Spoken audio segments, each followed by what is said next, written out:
Mr. Gannon, let's continue with items you seized on Star Island GX215. What is this? High heels and Nessie items in the master closet. What's this? 3 cell phones found in one of the boots. Display the Gucci bag for the jury. Pull up GX10A. And the stipulation, zoom in on paragraph 5, a white plastic bottle it contained.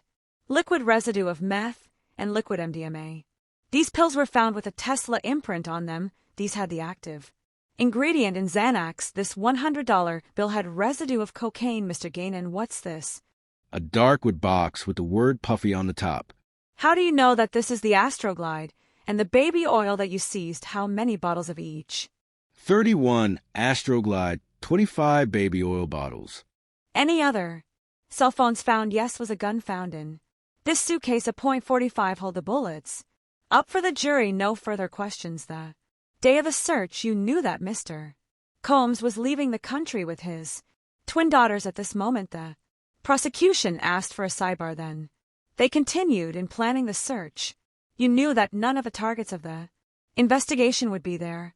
At this moment, the prosecution objected but was overruled. The plan was to have him not there, but we had contingencies. What type of vehicles did you use? Armored vehicle and a boat coming by land and by sea.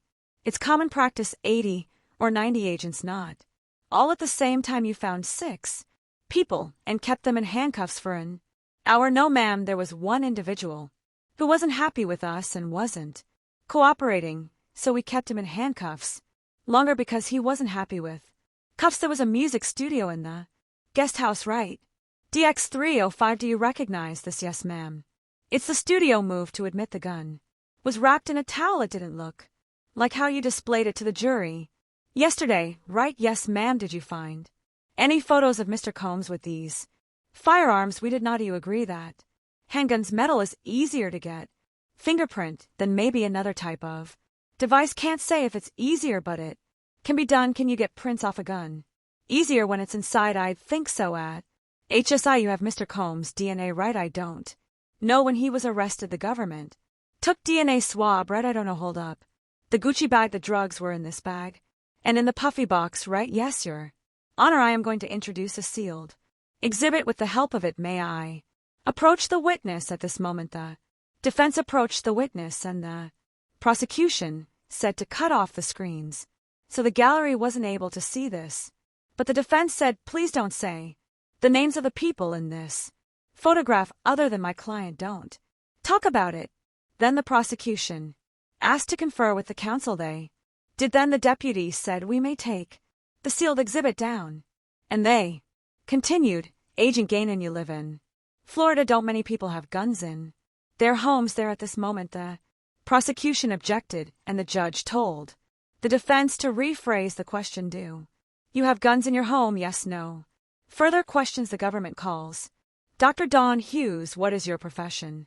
Clinical and forensic psychology. I treated people who were in World War II, which was such an honor. How many times have you testified in court? 60 or 65 in SDNY, Eddie, and the Northern District, also New Jersey, Pennsylvania, Connecticut, Virginia. We offer Dr. Hughes as an expert. What do you anticipate covering? Why victims stay memory. Have you been retained by the government? Yes. What is your hourly rate? $600, $6,000 for the day. In court, why do victims stay? There are psychological bonds and the psychological consequences of the abuse. What are the levels of fear? It ranges from physical violence to butterflies. Vance doesn't have to happen all the time. What is psychological? Intimidation, throwing things, telling you what you can do and where you can go. At this moment, the defense objected, and the judge said, hold on, I'm going to strike that last answer. Then continued, what can be the role of sexual abuse? It puts the victim insignificant. Psychological fear, why does it prevent? Leaving shame, degradation, they don't. Want to think about it, what is emotional? Abuse, putting down our partner feeling like a piece of crap, what about? Financial dependence, the abuse controls. Housing and transportation taken away. Her laptop, at this moment the defense objected and the judge sustained it. Are you familiar with love bombing? That honeymoon phase the showers her with gifts and affection to get her back does.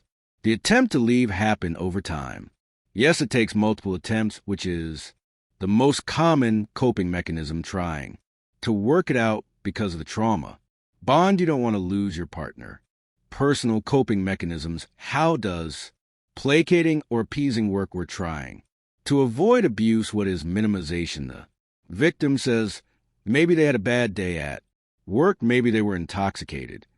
It's a way to stay in the relationship, but it increases their risk. It's not a long-term strategy. It gets from one episode to next. What about the power? Relation a person can have power as principal of a school. The victim asks, who is going to believe me? When does the victim finally speak in a safe environment or after psychological help? What type of language do victims use?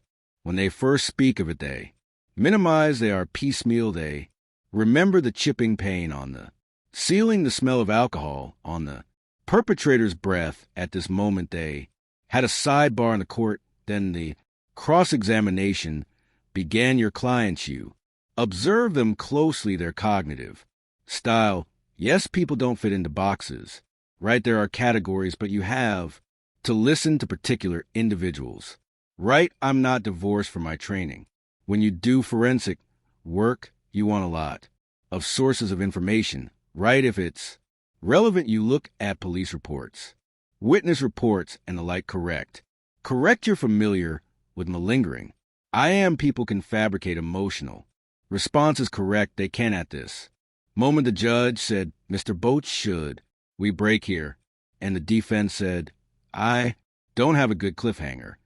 And they ended up going on break. You are with the American Psychological Association, which says you should only render an opinion after an examination, right? Where this is a different role, you have not gathered information about this case, right? I am not rendering an opinion on any individual. There's someone named Cassie, but you don't know what she said, right? I don't. You're testified across the river in Edney, right, and you say the same thing, even though the cases are different. Correct, it's to help the jurors understand, but it's their job to consider their case, right? You don't publish data on the patients you have evaluated. Do you? It's confidential, so I can't cross-check your experience, the basis of what you were saying, right? People might go to a civil lawyer to make a little money right at this moment. The prosecution objected, and the judge said, let's move on.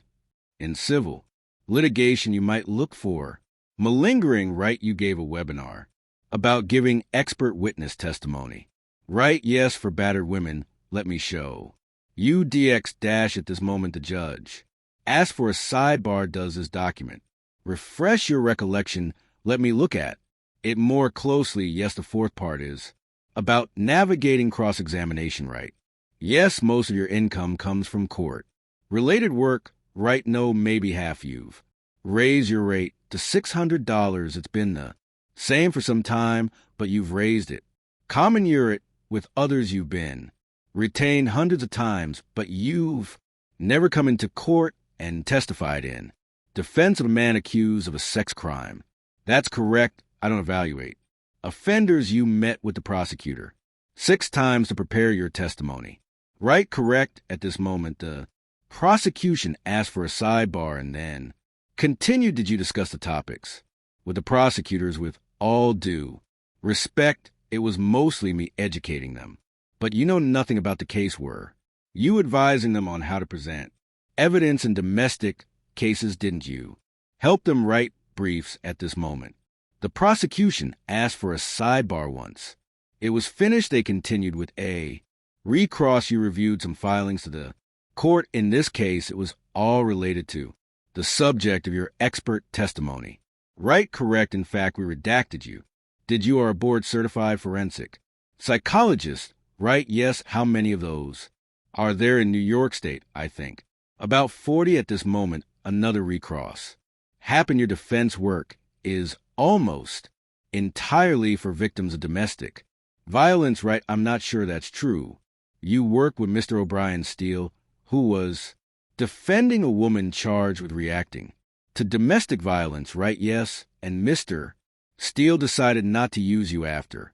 Meeting with you at this moment, the judge interrupted and told the defense to move on, and so they did. There were no further questions, and the prosecution called its next witness. The government calls George Kaplan. When did you work? For Combs Enterprises, 2013 to 2015. What fell under that holding company?